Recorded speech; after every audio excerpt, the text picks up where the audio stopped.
So mga tol, alam ko ng karamihan na natalo po ang Mexican superstar na si Canelo Alvarez versus Terence Crawford. At ginulat po ni Terence Crawford ang mundo ng boxing mga tol. Nakuha niya ang panalo by unanimous decision. At sinabi po ni Terence Crawford na hindi daw malakas ang mga suntok po ni Canelo Alvarez.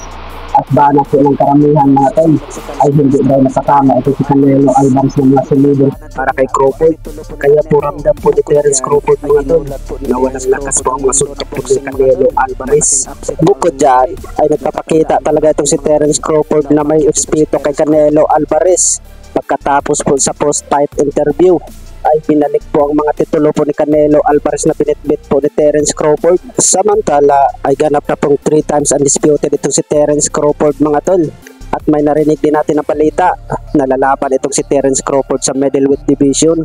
Pag mag-champion pa itong si Terence Crawford sa middleweight division mga tol, ay ganap na itong 6th division world champion. Sa kabilang banda naman mga tol, ay nagsalita po ang ating former 3 division world champion angas ng Pinas Jandrel Casimero sa laban po nila ni Murajon Akmadali versus Naoya Inoue. Banat po ng angas ng Pinas Jandrel Casimero mga tol sa kanyang Facebook page ng Cuadro Alas It's My Boy. Ay boring daw ang laban po ni Naoya Inoue. Hindi na daw siya manonood sa laban ni Inoue mga tol. Bukod dyan ay alam po ng karamihan mga tol na gustong labanan po ng angas ng Pinas Jandrel Casimero itong si Naoya Inoue. Kaya walang tigil po sa mga banat po sa social media itong angas ng Pinas. At dagdag pa nga ng angas ng Pinas Jandrel Casimero mga tol. Kayo na lang ang manood sa laban ko dahil ay hindi po boring daw ang laban niya.